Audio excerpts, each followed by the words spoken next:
Crouch. Bind. Set. Joe presents the House of Rugby, together with Guinness. And now, the end is near. And so, I was going to say I face the final curtain, but I don't. You might do after that intro. Welcome to this week's House of Rugby, and it's a fairly emotional one this week, I think it's fair to say. Brought to you by Joe, together with our friends at Guinness. It's a table for two, a saucer of milk, and it's the Haskell and I with a bit of reflection. Because, tell the nice people. I'm retiring at the end of the season. I think my last game of rugby has come upon me. Maybe if I can get a Barbarians game, as I've never ever done that, might be quite nice. But let's make it. Let's start the campaign here. I can't do it anymore. I'm not going to. Just can't. I can't play to the level I wanted to play at. I can't train as much as I wanted to, and I can't perform as much as I wanted to. And I always said that when the door to England was closed and when I couldn't perform anymore, I would hang up my boots and try and do something else with my life. You've got one or two options. I'm not worried about you in the future. But just quickly, so in the interest of transparency, we're recording this on the Friday, and today Northampton came to you and said, "Can you do a job this weekend?" And you were like, "I got one more in me." And then what happened? Yeah, unfortunately not. So obviously, I'm retiring because I was always going to try to retire after the World Cup. I think ideally having won it, I would have booked deals, action figures, everything else was already planned. I've had to call up the warehouse, burn it all, pulp it, a bit like Alan Partridge. The Grand Slam T-shirts. All gone. Whatever it was. I've had so many sort of false starts. Obviously, there's a few weeks left of the season. I'm trying to get back onto the field every day. And it's really frustrating because it's like going into purgatory. I think Chloe summed it up. I'm going to a club that I love, with people that I love, to play a game that I love that I can't do. Yeah. And every day, because of the nature of my injury with my toe, some days it has good days, some days it has bad days. So I come in and I'm like, oh my God, actually I can do this. And then I can't. And then suddenly it won't hurt in the evenings. You'll be like, oh, I could have played. And it's just very frustrating. So there's been a few opportunities where there's been, guys who've either had to drop out, and I've tried anaesthetic in it.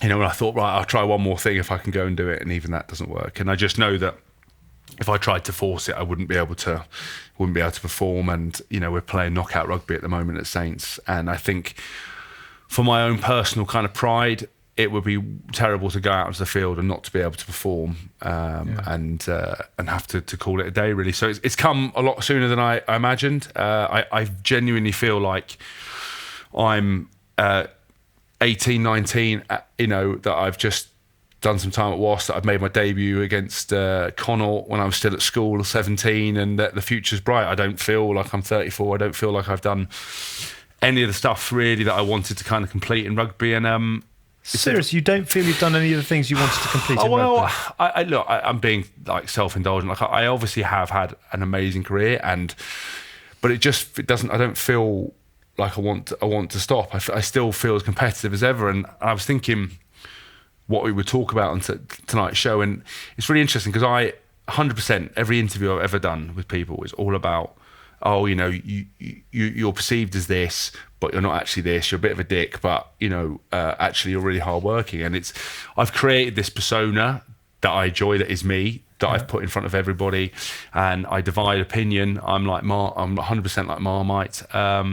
But it's normally the people who don't like me are people who've never met me or worked with me.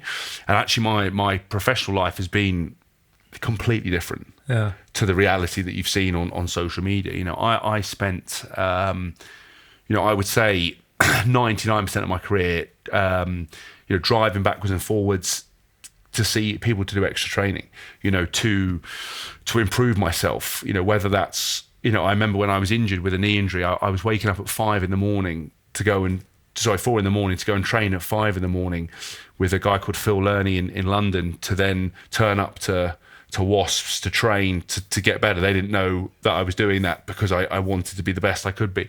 When I was at Stade Francais, I used to go back once a week on the Eurostar to see a guy called Kevin Lidlow, an unbelievable physio who I saw from 17 to, the other day, to get the best physio. You know, I was doing boxing, wrestling, jiu-jitsu, seeing nutritionists, Matt Lovell, you know, Phil Lerney, working with a guy called Travis Allen, doing all these kind of things with these people outside of hours, and spending all my own money to get the best out of my career. And that's not sexy. That's not what you tell people, but it's what I've done. And, you know, it's not going on holiday and staying around and training, or if I do go on holiday, it's finding running tracks in the middle of like remote areas to do fitness sessions, and, you know, going out on the piss with my best mate, Paul Doran Jones, and then waking up next morning and doing a fitness session and throwing up and, you know, committing everything I could possibly do that, and buying, you know, I had like a tackle bag at home, and I had stuff, you know, I had cones I was doing, running up and down like farmers' fields or whatever it was, just to try to get fit to do my job, and that's all coming to an end, and it's very weird, because people do say to me, "Oh, look, you've done a lot of stuff outside rugby," and I genuinely have thrown my life into everything I've done. Yeah. So I wanted to be a professional rugby player. When opportunities arose, when I was young, I didn't want to be, but when I got the opportunity, I deferred my university entrance, and I said, I'm going to give it a go for a year. And 20 years later, I'm still doing what I love, and I've played with amazing players, and I have achieved a lot. I think there's things, when you're like a perfectionist like I am, you don't ever sit back. I've never celebrated anything. I think people say that I'm arrogant. I have an arrogance about me, but I've never celebrated. That's what I regret. I never celebrated enough the big moments. I just let it pass, because I was thinking, how can I improve next? What can I go and do? When's the next training? And you know, that's coming to an end, and that's really, really bizarre for me. Very sad for me. Like I told the guys at Saints this the other day, and I broke down like a little bitch and cried. I didn't feel emotional. I just said to everyone, look, you know, don't, because you made me go again, is that I basically said that, you know, I've had an amazing career, and that you know, I've been all around the world, and I've done everything I wanted to do, and I finished off at a great club, Northampton, and I've enjoyed every day of it. I've loved it. I've laughed every day, and I've tried my arse off to get fit, and I only managed to play 5 games in which I've never done, you know, in a season. Every season, you know, I remember at Stavron-Say I was playing 40 games a year. You know, Wass, I played, you know, a load, and Saints I haven't done that. And you know, when I signed for Saints, you know, so many people were like, you know, really positive about it and excited about it. You know, I took a lot of criticism from kind of some diehard Saints fans, you know, not knowing that I'd taken the biggest pay cut of all time just to stay in the country, to come to the club. You know, you said you were earning more as an academy kid at Wasps than you are now. You know, I'm on the same money I'm on now that I was when I was you know, 20, and it's not about that. It was about me staying in the country to fight my way into a great Saints team, to play with Courtney, Woody, you know, Dylan Hartley, all the boys, you know, to work with Lewis Lidlam, to play with Heinrich Rousseau, and obviously signing Dan Biggar, to go on to force my way back into England to finish. And you know, I may have played my last ever rugby game, and I said to the guys, like, I didn't want to, and I ended up breaking down.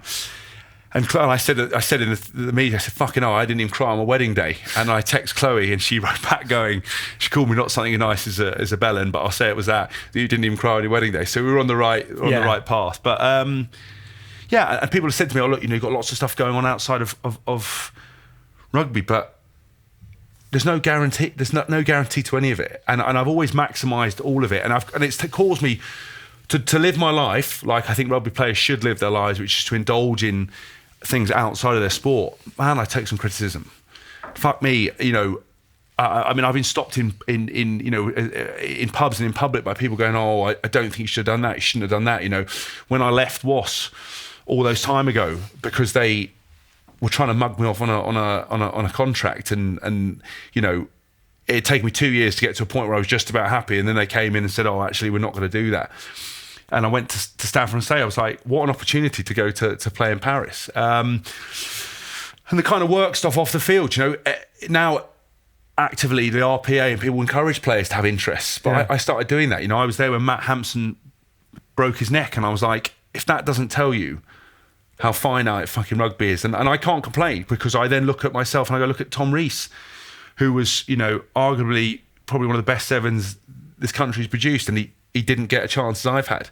Guys fall by the wayside, way better players than me, haven't had the opportunity to play for England, and I can't be too sad and down, but it's only relative to you in your own world. So, you know, as a perfectionist and as someone, you know, I'd love to have gone to finish in a World Cup. I want that moment, but you don't get it. You know, you don't get the Richard McCaw moments to finish as you would want. So I've got to do that, and I've got to find a new job, find a new career. And for all those people who say, oh, you should have spent more time on rugby, you should have done this, and if you hadn't done all the media and you're a media whore and everything else, I'm like, fuck me. You know, the postman, the milkman, the fucking electricity board don't take goodwill and rugby caps and memorabilia as payment. I mean, some of them might take a bit of memorabilia, but they don't take that. And you've got to find a job. And you know, I've earned some good money in my time, and I haven't. You know, I went to the Highlanders for 20,000 Kiwi.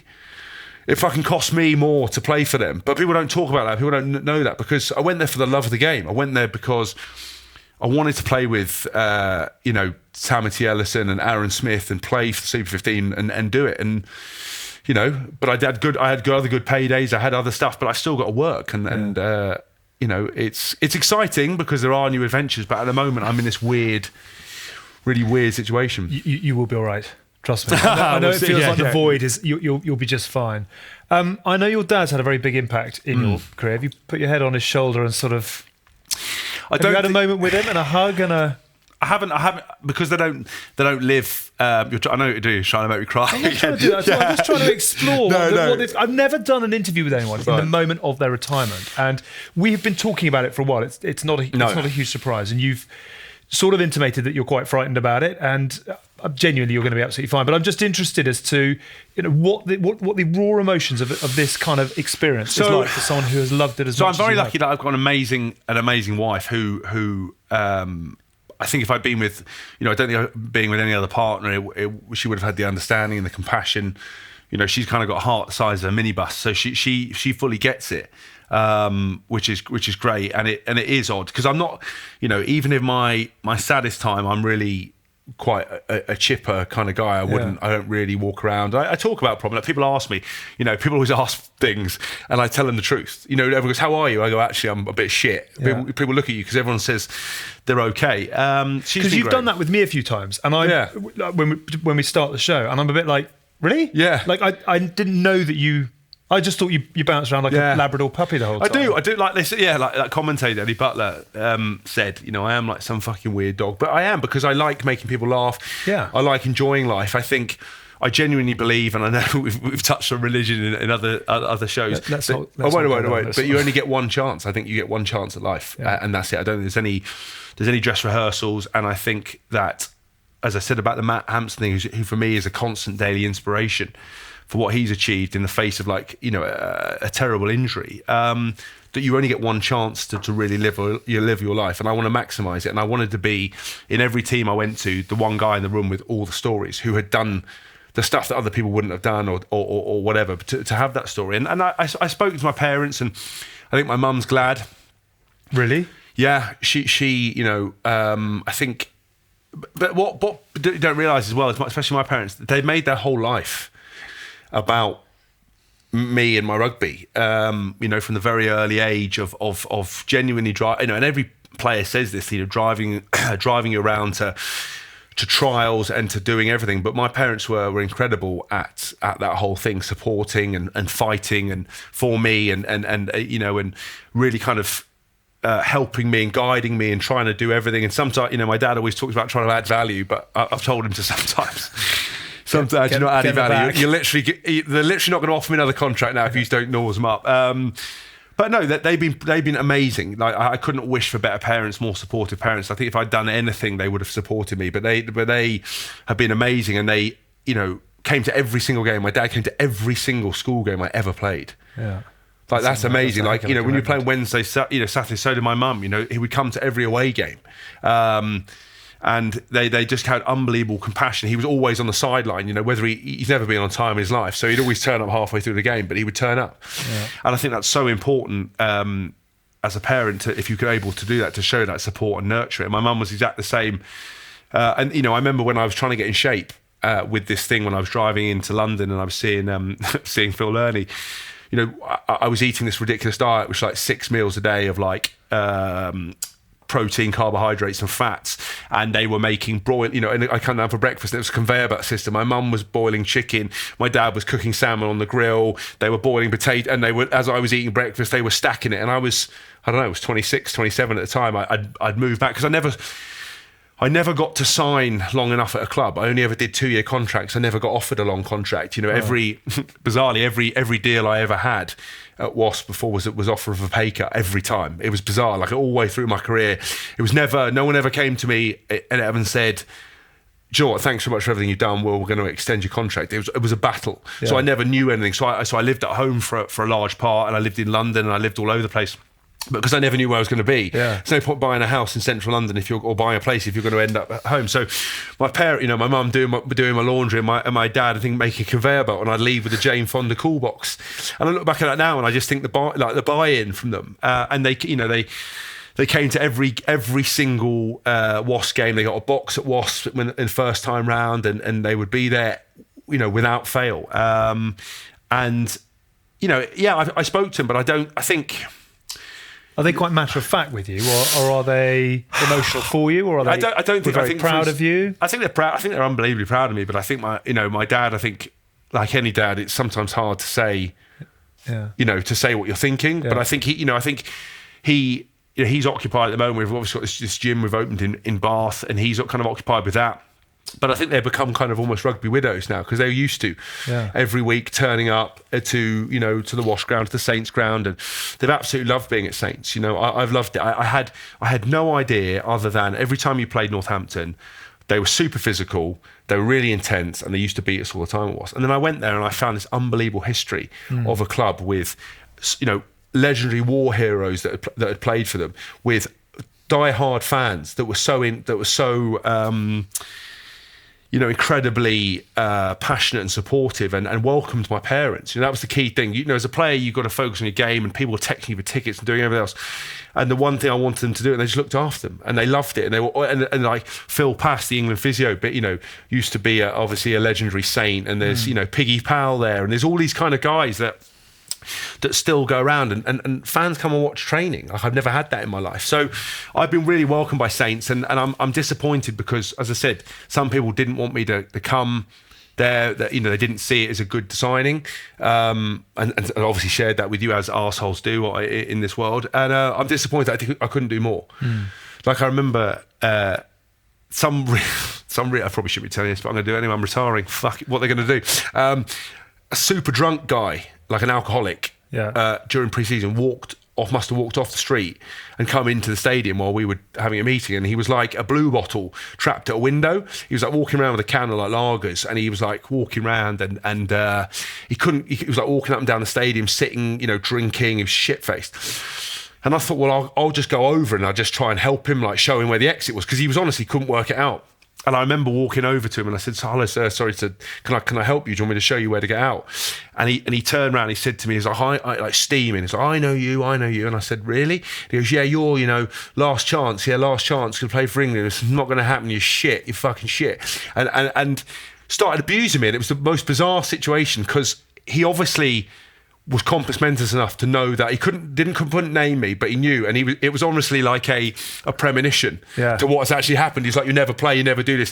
So I thought about, should I just fill him in when no one's looking? But I thought it was a bit tight. So the Good Samaritan. So the Good Samaritan in me, and I showed him out, and he abused me the whole way. Calling me everything under the sun and telling me how shit I was, and I was never going to play, and it was never going to work out. And then he disappeared, and then it's unfortunately worked out. So I'm not sure. Yeah, I mean, I know. I know it's not. I'm not saying that he's a Premier, but it's just I wouldn't go to see him again anytime soon. No, I wasn't looking for advice. It's just I have always done things in my career to a lot of times to prove people wrong. Yeah, I've done a lot of stupid stuff to be able to be the one that tells the story. Yeah, because I'd love telling a story, getting all the lads around having coffee, and I've also done a lot of stuff to prove a lot of people wrong. Like, I've got a tattoo on me that says "The best revenge is living well," and that's how I've lived my life. To a full extent. So, he didn't have any effect on me. It was just very funny that I went and do a good deed and the bloke abused me, and he turned out to be right. And I'm like, even a drunk guy got it right. So it's a bit annoying. A stop clock is right once an hour, isn't it? You mentioned about the England thing, and now that's gone. You went to see Eddie Jones, didn't you? Yeah, it was really important for me to speak to Eddie, because, I said at the start about the every media interview is always like, well, you misunderstood. Are you, this different person? And the fact of the matter is, and it sounds really arrogant, I don't mean it like that, but if I'd been a terrible person, I wouldn't have been able to play at the clubs, and I wouldn't, I've had some pretty tough coaches. Yeah. Warren Gatlin, Sean Edwards, Jamie Joseph, Ewan McKenzie, Chris Boyd, Di Young, Eddie Jones, Michael Checker. There's fairly uncompromising bunch. Yeah, that. so if I'd been, disruptive, non-professional, everything else, they wouldn't have tolerated it. But I've always ended up in great relationships with all of them, and always been well. Martin Johnson, everyone always thought we never got on. And I told you that I once said to him, he asked me what I was doing on a day off, and I said to him, I'm off to go and get my action figures like moulded and made. And he genuinely looked at me and he believed it. And he went, really? I was like, no, I haven't. So I'll be doing extras. Yeah, so he was never quite sure that. But him and I got on, with different kind of personalities. John Wells, Graham Roundtree, all these kind of great coaches that I've had in my time. I got on with all of them, and they wouldn't have tolerated it. But there is kind of that weird belief. But with Eddie, out of all the coaches, he gave me an opportunity and backed me. Yeah. He didn't want me to be anybody else. He didn't want me to shut up. He didn't want to do anything. He backed me. When Di Young gave me the captaincy at Wasps, it would have been simpler to give it to someone that may be less controversial, maybe someone who's a yes man, a bit of a vanilla thriller, as I call them. But Eddie just backed me. And he got the best out of me. The best rugby I ever played in my life was for England under him, and he believed in me. He created an environment that was so fun that I laughed every time that he was, and he helped. He wanted to make me a better player. He actively helped me. Would come up to me and walk around, and I wanted to meet him, which I did. And I sat down and just said, "Look, mate, I can't. Even though you weren't going to obviously pick me, I'm not stupid. I can't do this anymore. I'm not going to be able to do what I want to do, and got some great players, but thank you so much. Thank you. I can't thank you. I never thought I'd win a Grand Slam. I failed 3 times before. Never thought I'd ever get man of a series, and I never thought I'd play as many times as I did for England. I obviously want more. Yeah. I'm not satisfied. 78, 77 caps, whatever it is great, but I wanted 100. I want that. I wanted that 80. I wanted 80. I'll take that. I'll take one more time in that shirt. But my last game for England was against Ireland. We lost the Grand Slam, but I thought I played some great rugby that day. I thought I did really well, and for someone that wasn't involved at the start, I got in and I did a job, and I'll savour every single moment. And he really, for all the criticism and everything else that people have levelled against him, and when England lost those few games, honestly, the environment he created is the blueprint for an environment. I know some people find it too hard. I know some people feel intense, but honestly, lads would sit around and go, we want to be here. I wanted to be there. And sometimes that's not been the case. I always want to play for England, but you just know that training's not going to be the right way as it should be. Fucking think you're going to be doing stuff you just shouldn't be doing. The training's not going to help you get a result. And Eddie changed that, and he backed me, and I wanted to look him in the eye and just say thank you so much for that, and that if I can help, let me know. If I can do anything, let me know. And he was brilliant, and that was it really. And that was sad. I think every step that I've taken, like doing this, I wanted to do it with you, not because about House Rugby, but you've been there since the very start of my kind of career, and I wanted to say it honestly and openly because I'll do some media, but no one ever writes it as you want it, right? True. No one ever says it how you want to say it, and everyone has their own opinion. So I kind of wanted to put it in my own words. I want to pick up on your career in a moment and talk some of the highs and some of the lows, etc., etc. You're watching the House of Rugby on Joe, together with Guinness. With me, Alex Payne, alongside James Haskell, former rugby player, future star of Broadway, God knows what. Before we continue talking about your big decision, here's Chris Lloyd with news of something else that you might like from Joe. Cheers, Alex. I'm Chris Lloyd. This is Carl Frampton eating his way slowly towards the middleweight division. We're going to be here every Thursday talking about the big issues in boxing, getting stuck in with special guests, behind-the-scenes interviews, and, of course, snacks as well. Tune in every Thursday, podcast and on YouTube. Thank you, Chris. What has been really interesting about this is your levels, how you sound like you're very dissatisfied with what you've achieved, and yet you're also very proud of how much effort you've put in. And I just sort of wonder, I wonder whether people have spoken to you and sort of said, stop. Just look at what's on the paper and look at what you've achieved. And if you'd been offered that as a 17-year-old spotty kid, you know, a Lions tourist, a Grand Slam, European Cup, Premiership winners medal, etc., etc. You've played in all the major competitions around the world. You've had a phenomenal run of it. You've got a massive following. I wonder whether actually you're slightly sort of hard. I mean, I know you are hard on yourself, but I would love for someone to say, wake up and smell the coffee. Yeah, a little bit. Chloe says that, and do you know what the interesting thing is that I said after 2015 World Cup that went really well. I said that I thought I was never going to play for England again, and then to get the call from Eddie early on to say that he has a job for me to do, and that's what he wants me to do, and for me to genuinely play the best rugby, and it was amazing because I've always struggled throughout my career. I mean, I listed all the things I used to do, but one of the biggest things is psychology. I saw a lady called Dr. Jill Owen, and I genuinely believe if I hadn't seen her and continued to see her, that I would never have made it through. I've always had such a big level of self-doubt around rugby. Oh, that's extraordinary. I know, for all the chat, I can stand up in front of 2,000 people and speak. I can do whatever, and do an after dinner. I can do everything else like that. And Chloe said, you've got arrogance in all the wrong place. You should have had it about your rugby. Well. She does. She knows you well. And I spent time with Jill.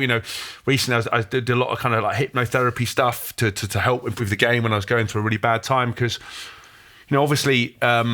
When I got left out the autumn, when Eddie famously came up to my house and was concerned that I was going to bury him with my JCB, when he said, look, I'm not going to pick you and this might be kind of the end of it. That was bad, and then when I did my toe injury, I've been in pain every day since, and if it wasn't for Under Armour, it's genuinely not a brand thing. They sent me a pair of NFL boots and, if it wasn't for them, I would have retired after that. I was getting to the end of the time with WAS and I couldn't run and I couldn't do it, and it made a massive difference. And it bought me 2 more years, which was huge for me. For me, it's never been about the outcome. I know the winning's important and you enjoy it, but it's always just been about the effort. Yeah, and that's bad because it's always been about the next thing. It's never been sit and reflect, which is the frustrating thing. I didn't celebrate the bits I should have celebrated. I'm amazed about that. I know. As the character that you portray, I would imagine that you were king of the swingers when it came to celebrating. No, listen. Look, but a lot of time I didn't. A lot of time I spent time not drinking, not doing. I don't necessarily mean it like that, but I'm just amazed that you sort of you don't bookmark it as you go. That mindset. I didn't. I was always thinking, and no coach ever says the job's done. So no one ever says, "Oh, that was a great game." You played well, but you never. There's always something to improve on, and I honestly, it drives Chloe mad. I don't get say for example, I've got a real nice holiday or something come up or an event. I don't get excited about it because it's never get too excited, never get too down. It was always the next job, and that's the one thing that I'm going to be annoyed about is because there's so many nights that I should have gone out on the piss to celebrate what we'd done.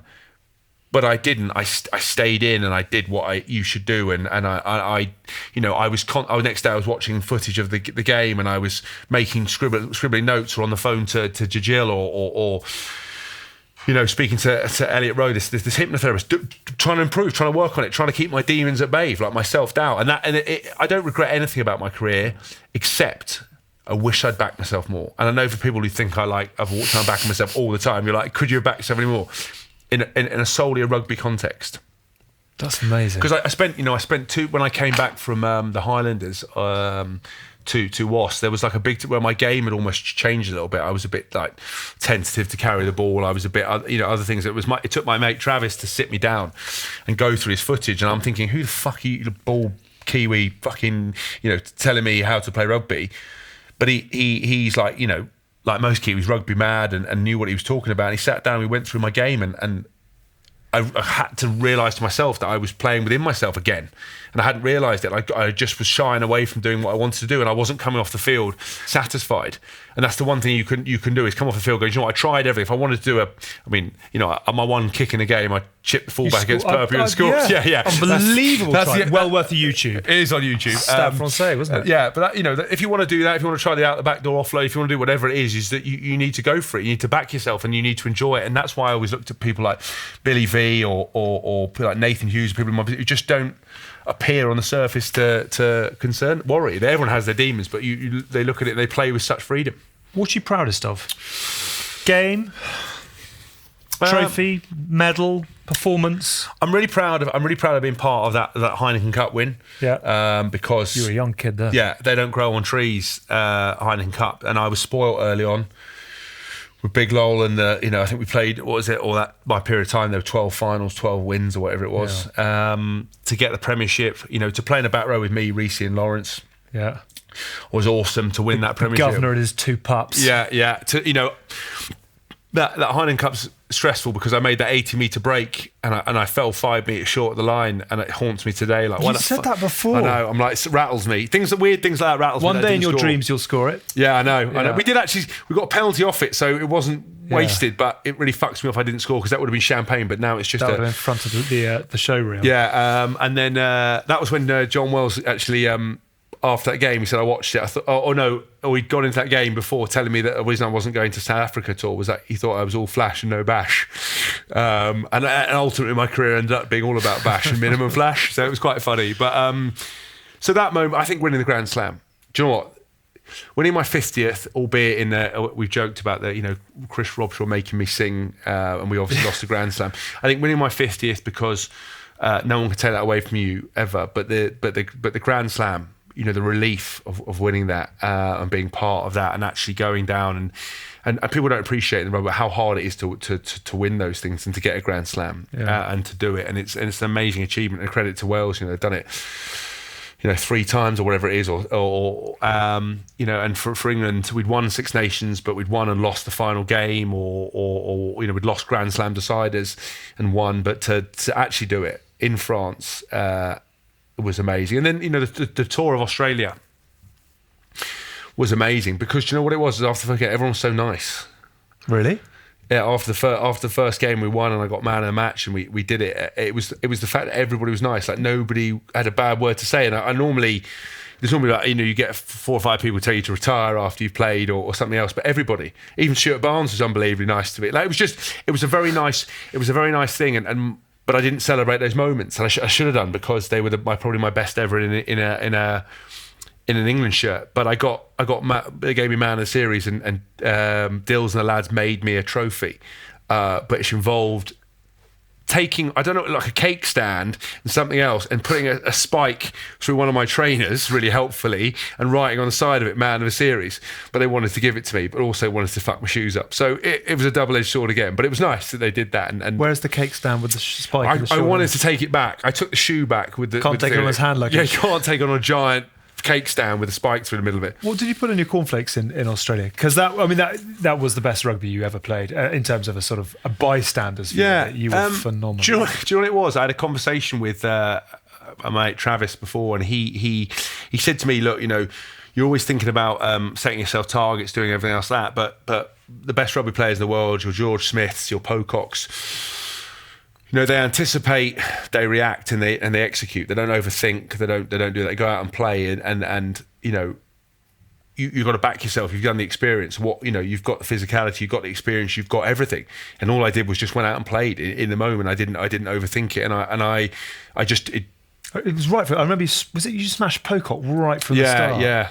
Which sort of filled your sails, and you never really slowed up from there. And weird enough, I enjoyed the second game more, just because we had to do so many tackles. Ironically, I stopped Israel Folau scoring a try. But there was just some big moments, and it because the first game wasn't the end of the series.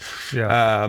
The second game was important, and we all went off into the change room. It was really positive, but my mind was on my toe. It was like sticking up in a weird way. I thought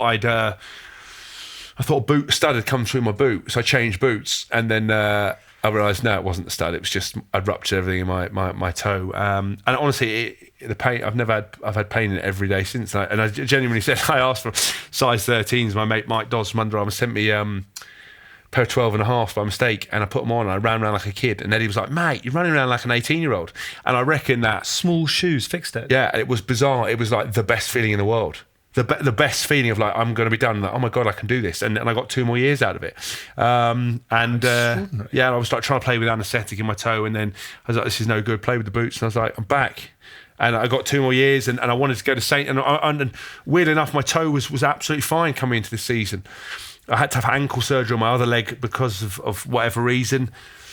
And my toe went, and it just won't calm down. And I just think now's the time to call it.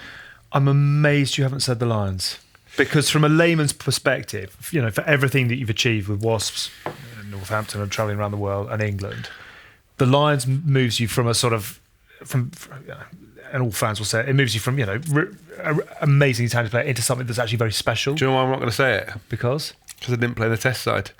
Yeah, but there's real credit in being a Lion. There are amazing tourists who have had instrumental roles, but who haven't featured in the... No, and look, that's Alan Bateman. I mean, Alan Bateman played in the third test in 97, but is considered a great Lion because he pushed those in front of him. He was absolutely instrumental to the midweek success that kept the tour on track. That's the logic, but that's just my perfectionist thing. Like the Lions tour for me was the best tour I've ever done with anyone. We talked about it on shows before. I made friends for life. I had more fun, and I didn't watch the Lions DVD, but Chloe, my world's biggest fan, did, and apparently 5 or 6 players listed me as someone they didn't think they were going to get on with. Yes, but I think probably more than that. But loved it, yeah. I wanted that midweek team to be amazing. But I went onto it as you went on late. Yeah. And you had a huge role to play in. I mean, that's why Gatlin called you up essentially as captain of the fun squad. Yeah. But that was instrumental, no doubt. I trained hard. I was a professional. I tried to play, and I had some good games on that thing. It's just the perfectionist in me. I never want to claim. The best way is, I talked about it with my psychologist, is that when you don't get picked for a team in a game, and people ask you, fans come up and ask you. Yeah. A lot of time you have to say, or if you lose a game, wow, the thing was there was a couple of mistakes, the referee got in the way, and I was a little bit injured, and I was a little bit.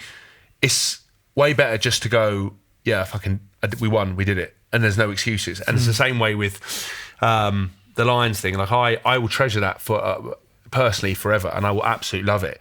I just don't want to walk around saying that I'm a Lion because I didn't make it onto I didn't get a cap, and for a perfectionist like me, that's what matters. That won't detract from it being the best and most fun time of my life, and the very fact that if it wasn't through the misfortune of one of my really good mates, Billy, to get onto the tour, but I loved it, and I would put it up there as like a great moment. But I've just locked it away into things that I'm built like that, and I do have moments of like clarity where I look at it and go exactly what you said. Wow, what an amazing career, and how lucky I am for someone with my talent to be able to do what I've done. And I realise that, and I'm not trying to be a crash. And some people never get opportunity. It's just purely because of my always looking at the next thing, which is scary because there isn't the next thing except there will be, except going to Fiji in the summer. That's about it. Well, they are. Do you do memorabilia and medals? Yeah, a trophy cabinet. And I don't have a cabinet. A spike and a trainer. You know what? I've never given away a playing shirt. Actually, that's bullshit. I've given away two playing shirts. One to Chloe, and one to. I wouldn't say that's giving it that far. It's probably moved from the left side of the bedroom to the right side of the bedroom. And one to Daniel Craig. When he came into the change room and he just put it he stuffed it in a bag and walked off. It was a number 19 shirt, so I wasn't that bothered. But did you steal it, or you actually? No, I gave it to him. I said, "Listen, I just wanted to, because he came round and I'd been with us. I said, this little gift to say thank you." And he was like, "Sweet." And he goes, "I'll give it to my dad." And I was like, "Well, I thought you were going to keep it." And then so that was a bit of a wounder. But no, I've kept everything. I've got more kit than. Have you picked up shirts along the way? Yeah, I've picked up. So you take but don't give. If you. Oh no, sorry. So for England, you get two shirts. Yes, of course so you do. I've swapped one, Yes, and I've and kept kept one. one. But Right. what I mean is, I've never given it away to anyone else. Like I value them. Like it took me long enough and hard enough, and I know what I had to get through to get them. But I haven't just given them willy nilly. You know, like I'll always sign stuff for people. I won't give my playing shirts away. So where are they? A lot of Have you them. got 78 around a room somewhere? You know, No. I did say about doing that, but that was a bit too self-indulgent. Lance Armstrong did his that rather controversial Yeah. post. I want to see like a panoramic. Of, Yeah, but I've kept most of my parents got most of it. I've got most of it. But a lot of this stuff's just sat in boxes. I don't really display stuff. I had them when I moved into my house. Obviously, I got these big pictures put up, and they were all like kind of. Like Grand Slam pictures, England pictures, holiday pictures, or whatever. But I've never put any Stuff on the wall. No stuff on the wall. I've got a Wasp gifted me a shirt. I've got on the which says "Once a Wasp, always a Wasp." But that works. Well, it works when I left the second time. The first time I left to go to Stamford on Sunday, that wasn't true. It's like "Once a Wasp, always a Wasp." Actually, Unless we hate you, and then you come back, they're like, "All is forgiven."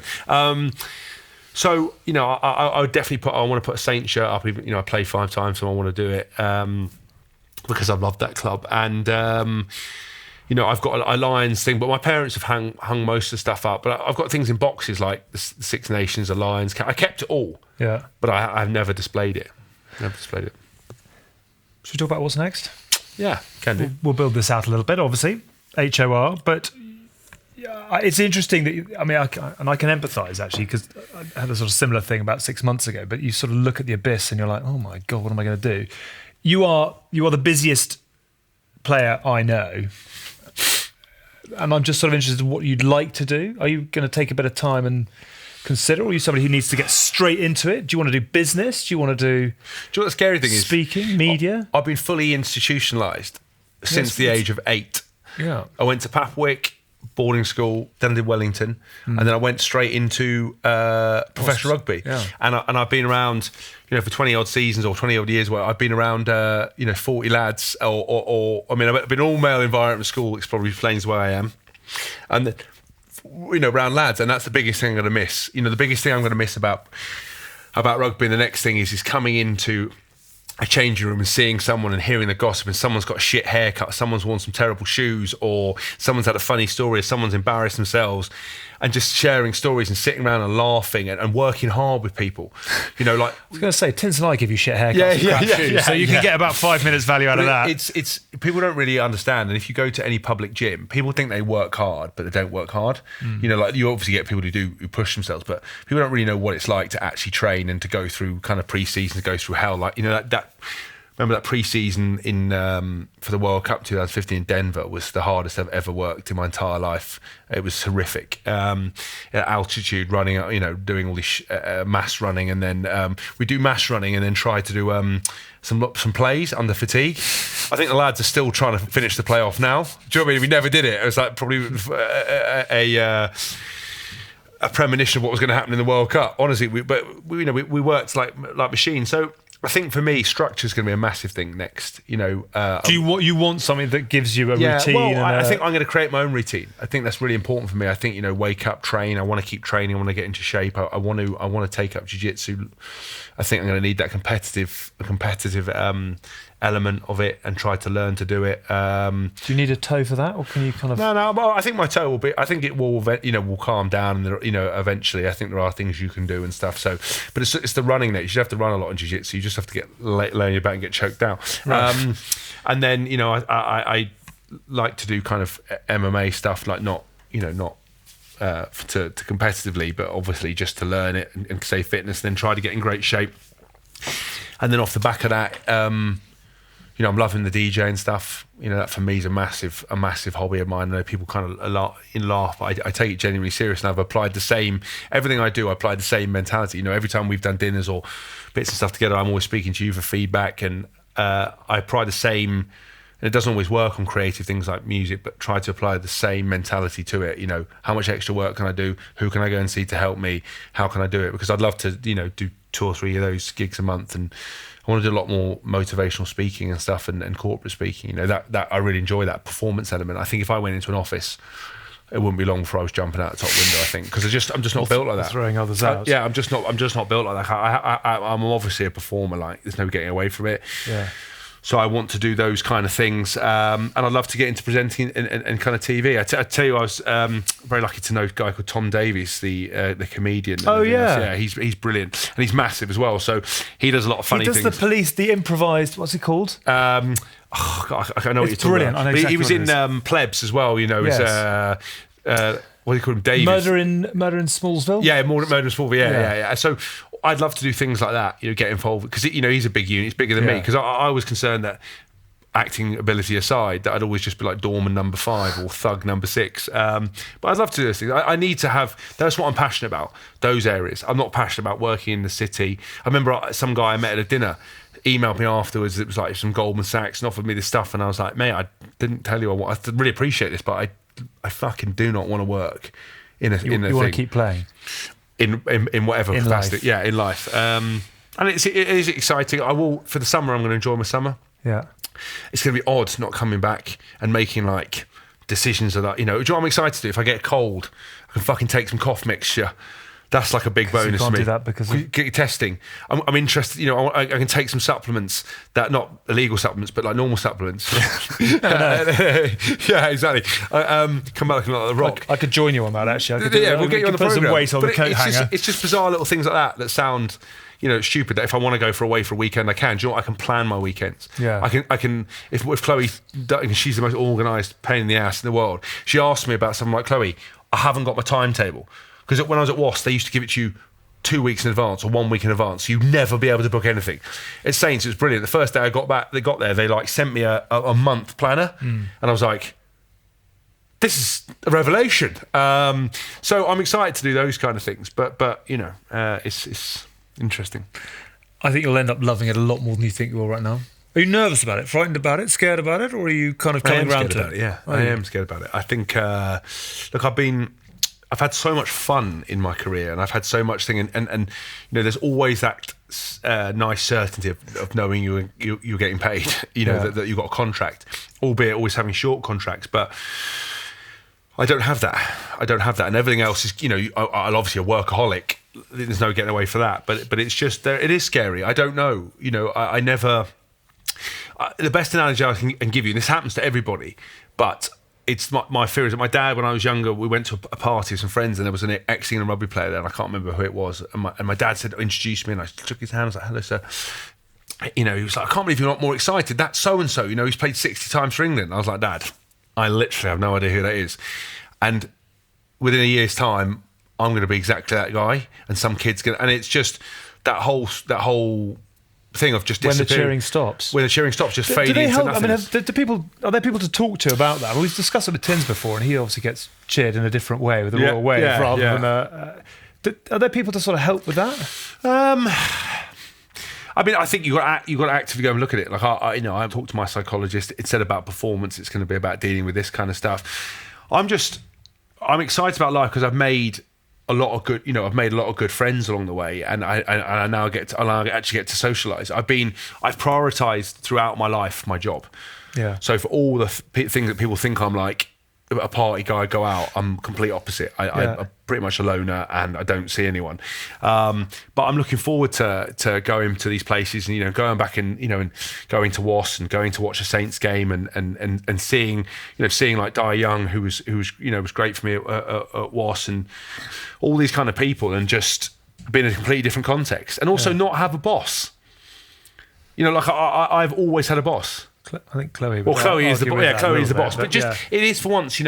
So much stuff in my career. I said on one of the podcasts, I haven't always been able to say what I wanted to say. I've never been able to do what I want to do because you've always got someone who's stand well back. Everybody. Yeah, but I'm not going to do. I think there is. I know a lot of ex-players who want to go into the media, go and throw people under the bus and become controversial for the sake of being controversial. I'll never do that. I'll have an opinion and I'll give it and I'll do it with the understanding that. No one wants to get mugged off because I've been mugged off more times than anyone else. Yeah.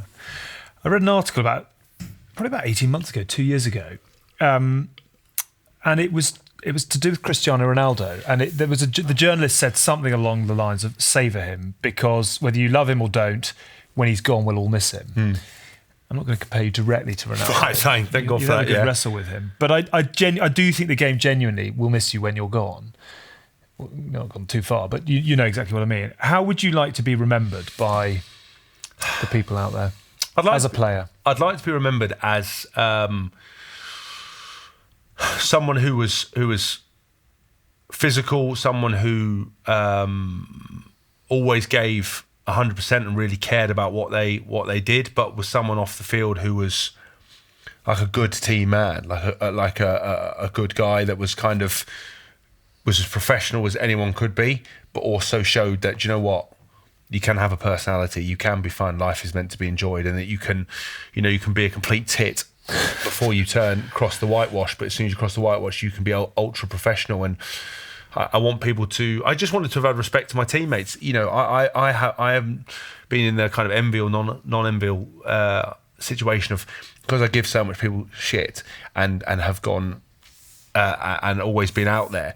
You know, compliments are few and far between, but mainly because people assume you already think you're the dog's bollocks. Yeah. Or people don't want to say it because it's easier to get into them because you've been getting into them. But then you hear your teammates and people say things to you offhand, and you're like, oh my God, you did think I was a good player. You did respect me. And I just want to have that. I want people to remember that I was fun and entertaining, and that I tried my best on the field, and that they respected me for what I did. Because because of all the doubt I had in myself, that wasn't always clear, you know. But for guys who've turned around and said to me after things going, fuck, you did really well there. You played well done. It's always for me a bit like, oh. Yeah, it's a bit of a shock, and you know, even when I watch highlights of myself play, it's a shock to me that I did it, and that just shows the mental side of it, that I wasn't probably. It shouldn't be a surprise if you back yourself. You shouldn't surprise yourself. But I watched and fucking hell, I actually did it right then. Yeah. I did it right, and that's, you know, that'd be interesting. But I just want people to have respected me and to enjoyed my company and laugh and say that I was a good man. You know, for what? Because so many times I've come to clubs, and I've seen people have a bit of trepidation, seen people think, oh, he's going to be a dickhead. I've seen him do this and this, and then you see them like warm and a bit self-deprecating, and they're like, oh my God. And then I end up getting on with them like a house on fire. And that's all I want, is the people who knew me to be, you know, respectful and be happy. And because I've loved every single minute of every club I've been to, and every single club has been an insane adventure. And I won't give it all away because I'm going to write an autobiography. So you know, I'll tell it all in there. you know, you become a much better player when you retire, don't you? There'll be a lot of people. It will be really interesting. There'll be a lot of people who I hope will put down a lot of love in the. Yeah. In the I mean, I think the most important thing is the most important thing is you in all ways in life is that I worried about what my coach said.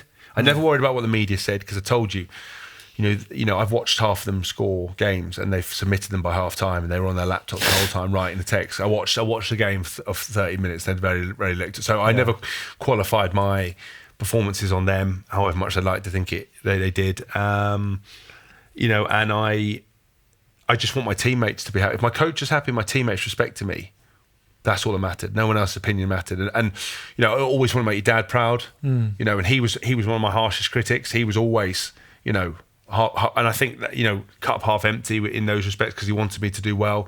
My mum, I loved and was always so complimentary, but I'm not sure she still knows what was going on. So you know, but she you know, but she was brilliant. She'd crawl over, you know, broken glass and hot coals just to support and help me. So I'm sport with that. And with Chloe, you know, she didn't give a shit about rugby, had no idea who I was, had no interest in me, and she's become a rugby keener off the back of it, and knows things just so she can, when we have a conversation post game, I didn't think my tackling was great, I didn't think that, so she can say, actually, look, I thought you did really well there, but you didn't do that, without me volunteering it. Some players' girlfriends are like die hard. They cry when they don't get into England. They cry when stuff they go mad. That's the worst case scenario. She's a broader perspective. Chloe would give me the perspective if I asked for it, and that's nice. And she always helped me celebrate the moments I wouldn't celebrate, because I'd come off a field, got man of the match, or we won something, and I'd be like, oh, I didn't think I did that. I didn't tackle that well. I missed that. I wanted to go lower. And she'd be like, grab me by the thing and say, like, you fucking just played well and just won. Have a whiskey, have a pizza, like, fucking cheer up, smile. And I'd be like, and that's what it's been like my whole. And without her, it was similar, but I had no one telling me the other bit. I would just go off and go and work on it and do, like, you know, training the next day, or doing reverse treadmill running on a weird place in Chiswick, like with an anchor on me, and doing like, oh mate, the stuff I've done. I mean, bar Reiki crystals or seeing witch doctors, there isn't anything I haven't done to try to be a better rugby player. which is fun. I remember I got contacted Zin Zambrook once to get him to come and help me do number 8 stuff. And I mean, it wasn't long ago. Like, even last season, I was texting George Smith to get some help. And I remember I wrote. I think I told him. I once emailed. I got to know Rich McCaw quite well. And I'd email him occasionally. We'd have a conversation, and I used to ask him for some breakdown tips and help. Always trying to help. And do you know what? He always ignored those emails as if I never sent them. There's a surprise. Yeah. Never wanting to help the competition. Holding on to his IP. Yeah. So, whiskey and pizza in phase 2. Do you know? I'm really disappointed I haven't made you cry. I know. I did almost go at the start, but I got it all out. You wobbled but recovered. Yeah, Chloe said. I wanted snot and tears. Chloe said that she. We might have to contact the laboratory to show that I actually do have some emotion after I cried. That he can cry. But I've told everyone this, that I cried, and she came up to the other day. She went, "Are you going to keep telling everyone that you cried just to show?" And I was like, "Well, it's an emotional moment, Chloe. Keep milking it." I hope that you will very quickly reach a point where you look back with enormous pride. I really do, and I echo what I said earlier, which is I think the game is going to be certainly less colourful and a lot quieter without you, but we're gonna have some fun. House of Rugby or forwards. Yeah, listen, House of Rugby or whatever we do. I'm really excited. I am excited about the kind of next chapter. I'm scared as shitless, but I will always. You'll be all right. I can always guarantee that I will. I will workaholic. I'll give it 100%. I'll probably put my foot in my mouth, and I'll have an opinion. I'll be gobby, and I'll try to make everyone laugh. That's the the remit while trying to earn some cash while I'm doing it. Because cash is king. Cash is king. I've enjoyed parking the journalism. I've enjoyed having a chinwag. Should we have a little hug? Because that was quite emotional. Love it. I know people will sort of, there'll be people who say, "Oh, it wasn't a grilling and it wasn't, a grilling." Well, what parking. I know, but you know what I mean. They're always doubters. I think it's fair to say he faced it all. He did stand tall, and he's certainly done it his way. Well done, the Hask. Here's to phase 2. Thank you. You've been watching the House of Rugby on Joe, together with Guinness. Drink responsibly. Visit drinkaware.co.uk for the facts.